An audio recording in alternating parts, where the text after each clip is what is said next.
is coming to you from the beautiful multiverse and the beautiful metaverse in beautiful Danville, Illinois. And all of these things at once. And this is Midday with Rev Don. Welcome. I'm glad you're here. We will have a lovely conversation today, as we do every day. And if you wish to join that conversation, all you need to do is type your comments or questions into whatever platform you happen to be watching this on, and they will appear in my chat room and we can interact. And I love spending this time with you each day. I hope that you're enjoying it as well. And this has been an interesting week for these discussions, because more often than not, oh, and hello to Melanie in the chat room, good to see you. More often than not, we've been talking about fairly deep subjects this week, and that's been quite refreshing. I don't know that we want to do that quite every day, but maybe we do, and that's something that that I'd like to know from you. What do you enjoy when we deal with these deeper subjects? For example, yesterday we were talking about, among other things, the nature of involution and evolution, and how these are touched on by many different things and how they touch on many different things. What we're going to talk about today, I don't really know yet. Hello to Calvin in the chat room. Good to see you, Calvin. I figure I will start by pointing out that tomorrow is my first Patreon seminar on the subject of the nature and practice of magic, and I'm looking forward to that. And it is available to people who are part of my Patreon at the seminar tier, or people who choose to simply buy a ticket, which you can find at CorellianPublishing.com. Last night, I spent some time making up crystal web booklets. You may have seen these at CorellianPublishing.com. They are a booklet on how to establish a crystal web access point, and they come with 2 crystals, one to bury and one to carry.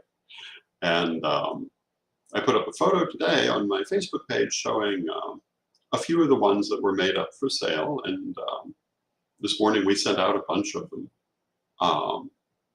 And so people should be receiving these quickly. And this is also something that has been taking my attention lately. To do this, I got a new paper cutter, and it made it much easier than cutting by hand.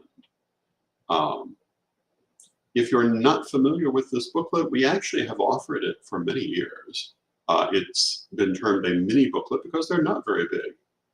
I don't actually have one here with me. Hello to Janet in the chat room. And Janet says, I ordered mine.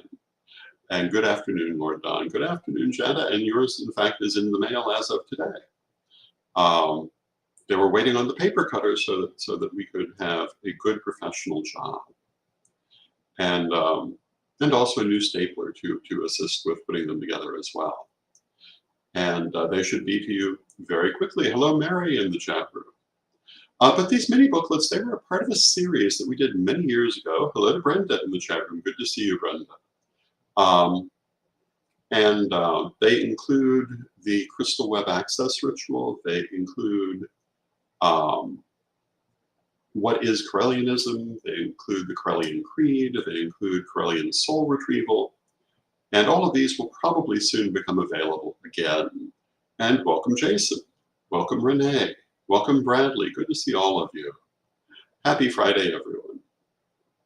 And the thing that made them interesting is they were made to be able to be carried in the pocket. Hello to Lilith. Thank you for joining us, Lilith. It's good to see you. And they can be printed out in many cases on a single piece of paper, double-sided, in some cases 2, and assembled quite easily. So they can be very easily shared with others if you wish to do so.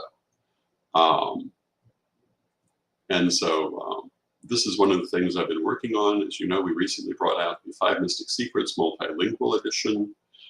Many of them have recently gone out in the mail. I had the last of the jewelry sales go out in the mail from before and or during the move. There were people who came to me after I had stopped selling the jewelry and asked if certain pieces were still available. Those are the ones that have just gone out. And Lilith says, love the necklace. Thank you. This necklace originally belonged to Lady Crystal. She gave it to me. I think it makes a nice piece since I'm doing necklaces rather than ties at present. Originally, it was considerably longer. So when Lady Crystal wore it, it would have been 3 to 4 inches lower. But I like to keep it up here because of the nature of the clothing that I'm wearing. If I were wearing a turtleneck or something like that, I might wear it more at its original length. I have been quite enjoying getting back into necklaces and other pieces of jewelry. The change in wardrobe is for me a bit of a reversion to an earlier way of dressing, and that's one of the reasons I have so much of this jewelry, because it's not an entirely new way for me to dress. I just haven't done it for many years. Back in the 70s in particular, and still into the 80s, I often dressed basically as I'm dressed today. I did wear a jacket, but I kept ties for formal occasions, and otherwise I was quite likely to wear necklaces or other pieces of jewelry. And I like jewelry in the same way that I like ties, in the same way that I like, I guess we'd say, fashion in general. It's a creative expression. And with jewelry, it's a double creative expression.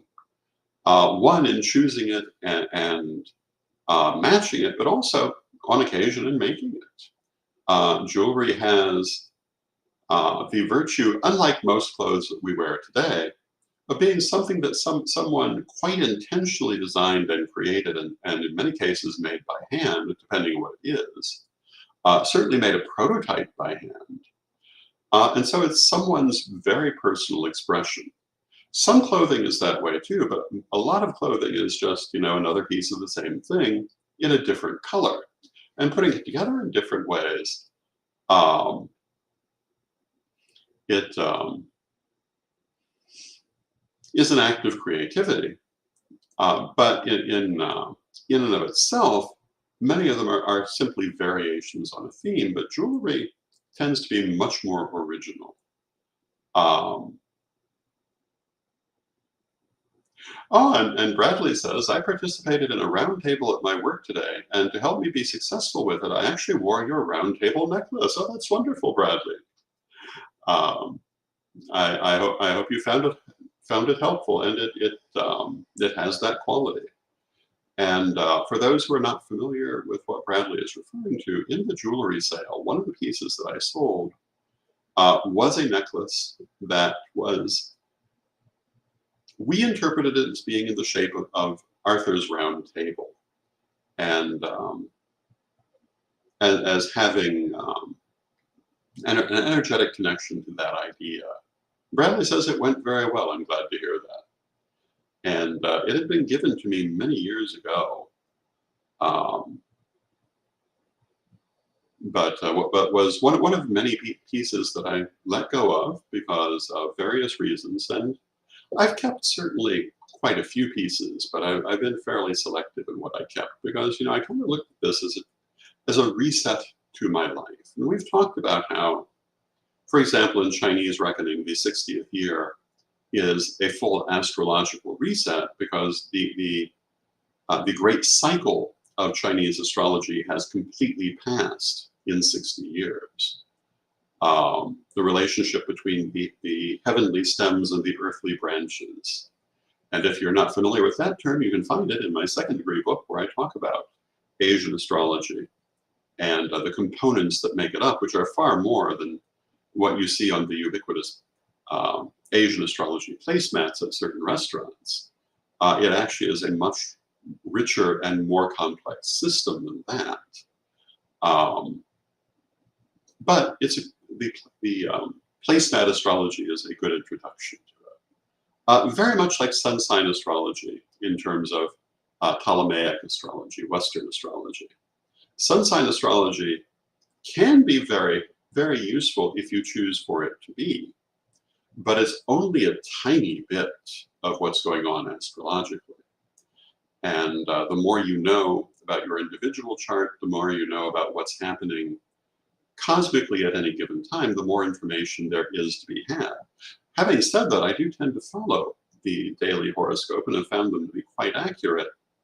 But that's partly because I choose for them to be accurate. You know, as a child, one of the things I was taught is that the things you choose to believe take on a role in your life. And at a certain point, I looked at fortune cookies and said, you know, do I believe these work? And of course, my answer was, well, I guess if I want them to work. And so then the question was, do I want them to work? And I said, yes, I do. And for the most part, when I get fortune cookies, they are relevant and they do give me something which is relevant to what I'm doing. There are exceptions, and you know, some of the fortune cookies out there aren't even meant to be divinatory. But sometimes even those can fill that role because I've chosen that as one of the languages that spirit can use to speak to me. And this is what divination is from start to finish. And Jason, hello Jason, says that you can get second degree at CorellianPublishing.com. And this is true. Hello Mary, good to see you. But I was saying,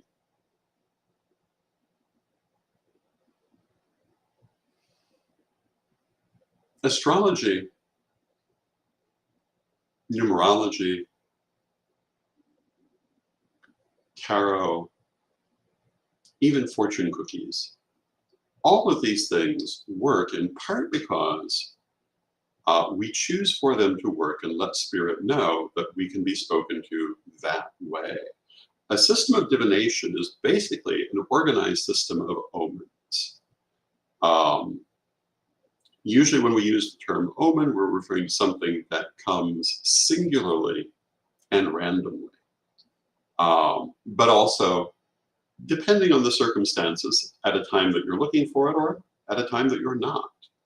The same is true for divination, except with divination, you are in fact always looking because you've asked the question, and the omens come according to a certain system. But we have a lot to do with whether spirit will use that system to speak to us or not.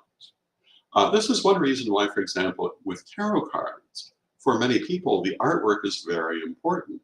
Either they can resonate to it or they can't. And if they can't, it's really not necessarily going to work well for them. And this too is dependent on the person and their relationship to spirit, their relationship to their higher self, how they want for this to work. But for a lot of people, there has to be that, that emotional tie into the artwork to really be able to use them well. Which is why it's good that there are so many different tarot decks, in my opinion, and also the many different oracle decks. And of course, the difference between a tarot deck and an oracle deck is that tarot does speak to a particular system, even though it has a wide range of variations. Hello to Matthew in the chat room. But it is still a certain continuum, which is based on a system developed, to all appearances, in the late medieval and Renaissance period in Europe, particularly Italy.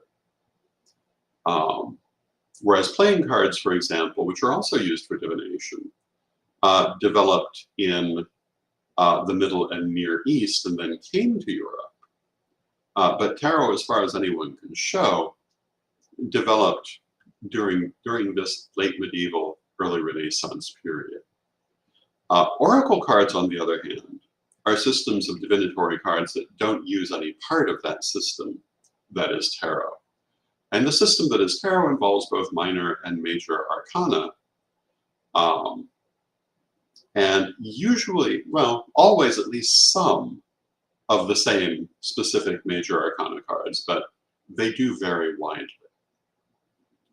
And this is historically as well as in the contemporary world. One of the things people forget about things like tarot cards is that down till a certain point, they were often created by hand for particular clients, particular patrons. And during that era, they could be highly variable according to what the patron wanted in them. The early tarot decks, the major arcana, were selected by the person who was going to use them, and don't necessarily correspond all that closely to later major arcanas, but there are always certain similarities. Later, when printing came about, they became more standard, but even then, there could be wide variations. And one of the more interesting variations occurred during the French Revolution, when tarot cards were printed that specifically excluded court cards because they were aristocracy and they couldn't have those. And they found an interesting way around that. And Calvin in the chat room says, I agree. That's why I work with the Handel tarot cards, which are very graphic and detailed.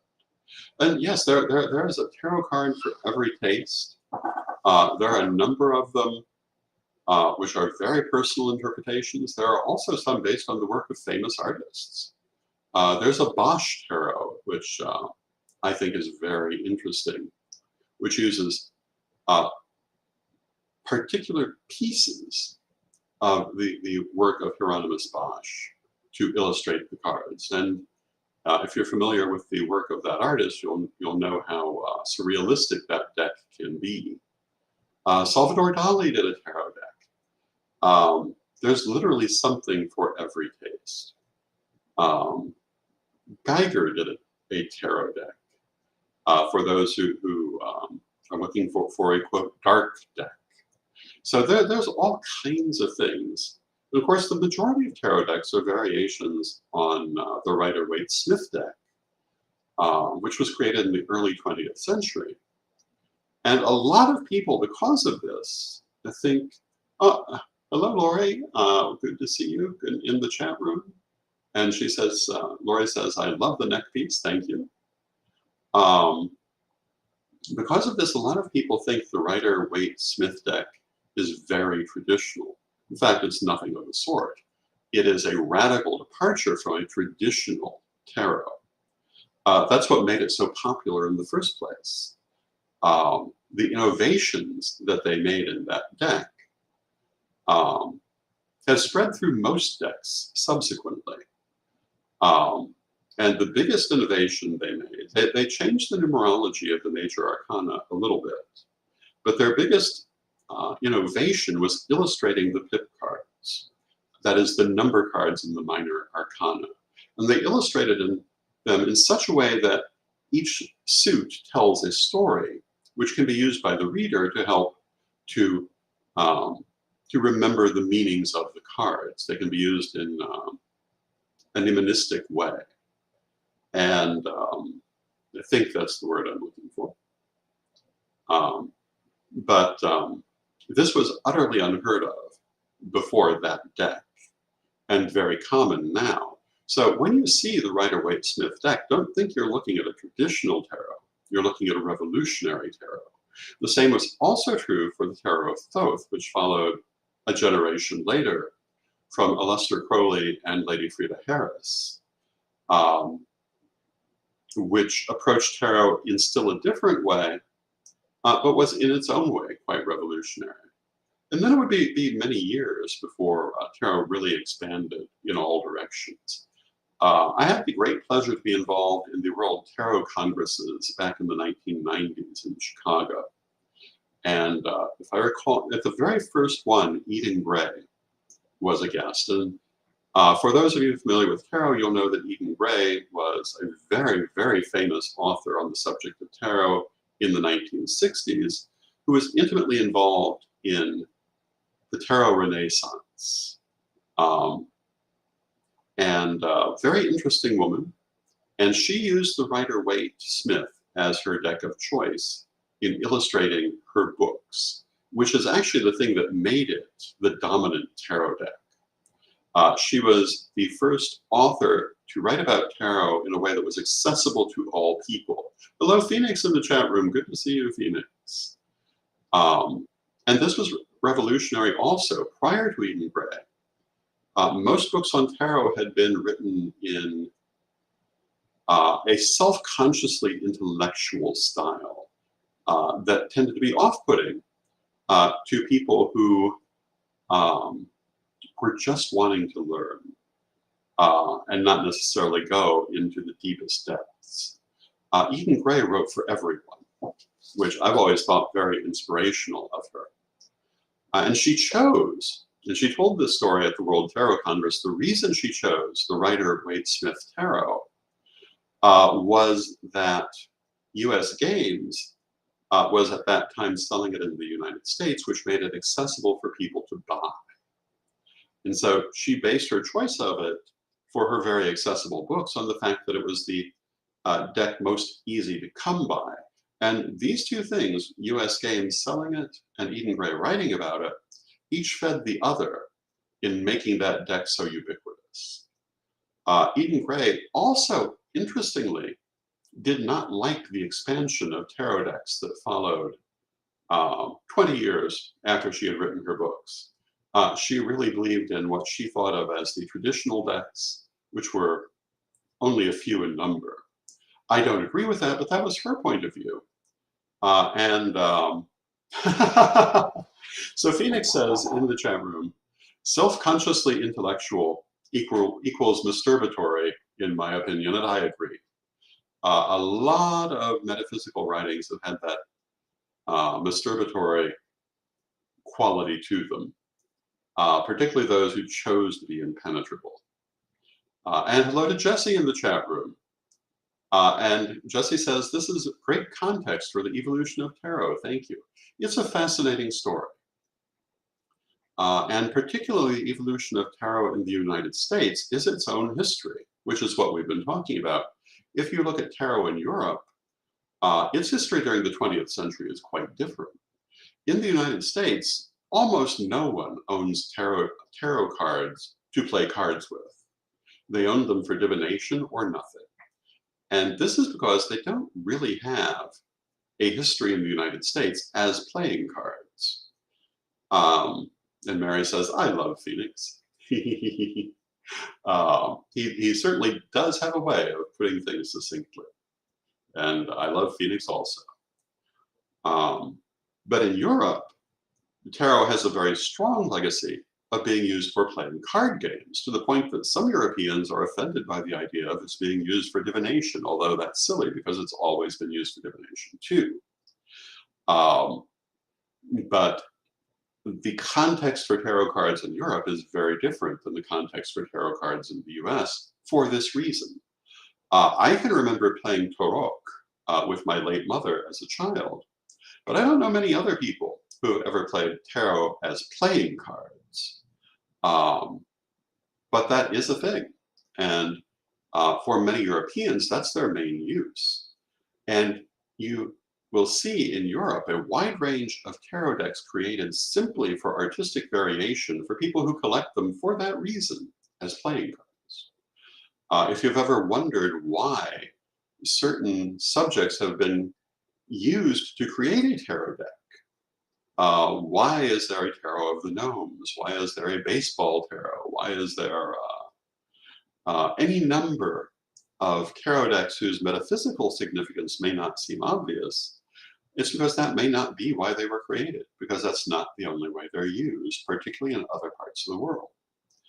In Europe, I believe Lo Scarabeo is the largest purveyor of tarot cards. I could be mistaken. But a large part of their clientele are not buying them for divination. They're buying them for the artwork and to use as playing cards. And I think most people in the US have no awareness of this at all. And I think I would actually say in the English-speaking world, because I think that throughout the English-speaking world, the idea of tarot for divination and the absence of tarot for playing cards is probably pretty universal. But in the non-English-speaking world, it can be different. And there are also, of course, a number of non-tarot cards, such as the Lenormand cards, the so-called Gypsy Witch cards. These are two prominent oracle decks that are quite old. Madame Lenormand, or actually Mademoiselle Lenormand, was At least according to her account, the card reader to Napoleon Bonaparte, her deck is that old. She introduced it during that era. So not a modern oracle deck at all. I believe the Gypsy Witch cards are at least 100 years old to go by the illustrations. And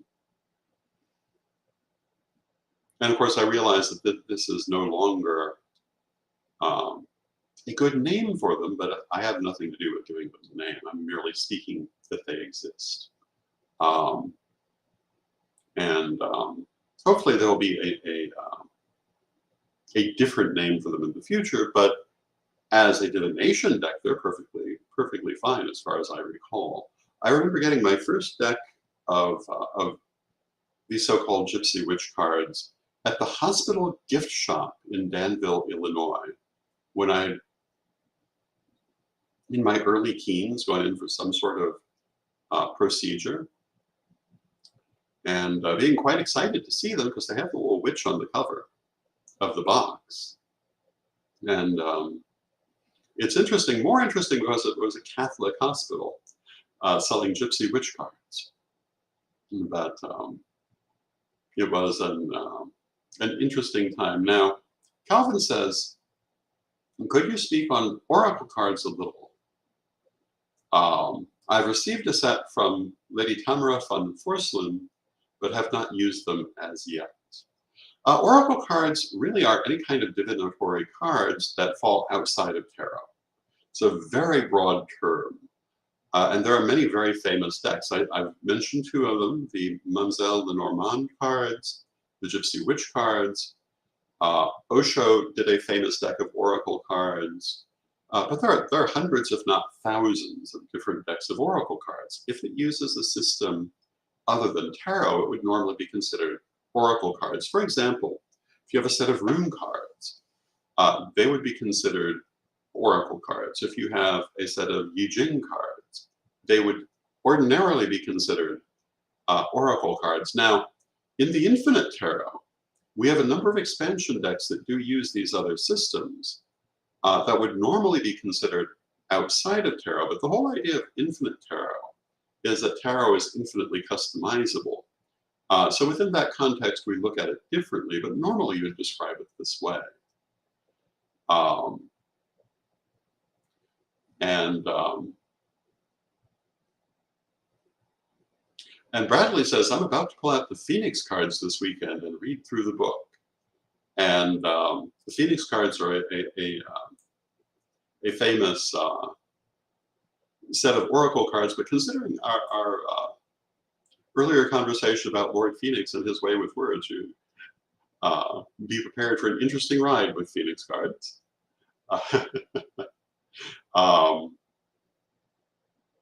Jason pointed out that for many years, in the early years of cards, if you were caught using cards for divination, it could lead to a more serious consequence than if you were caught using them only for gambling. So people did make a point to use what would be divination cards also for gambling so that they could say, we were just playing a gambling game. And in fact, the very first law against cards was because of gambling. And there's the old legend that in early decks,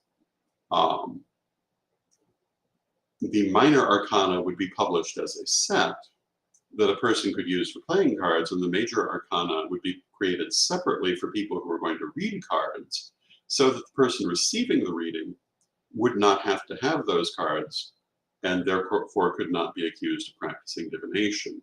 Is this true? I was certainly taught it, but I don't know that there's anything historically to support it, but it's certainly worth maintaining as part of our history as something that has been said and taught. And Phoenix says, these socio-political lessons about history stay relevant. They certainly do, especially in times like the ones we're living in, where so many things are behaving regressively. We need to remember what our ancestors did in moments of regressive society. because you never know what we may need to adapt.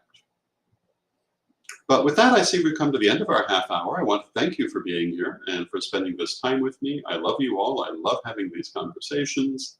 I hope that you're enjoying them. But seeing so many people in the chat room, I think you must be enjoying them. And that makes me very happy. Again, I love you all. And let us close as we always do with our prayer. Divine Mother Goddess, Divine Father God, beloved ancestors, we ask you to help us to always keep a clear language for you to speak to us, and to always be open to those things that you would say to us, so that we may be guided as we go through life by the wisdom of the divine. And beloved Mother Goddess, beloved Father God, beloved ancestors, we thank you for everything that you do in our lives, and we know you are always here with us. But from respect, we thank you for your presence, and may you be blessed now and always. And I thank you for your presence. I love you all. I hope to see you again on Monday, and may you be blessed now and always.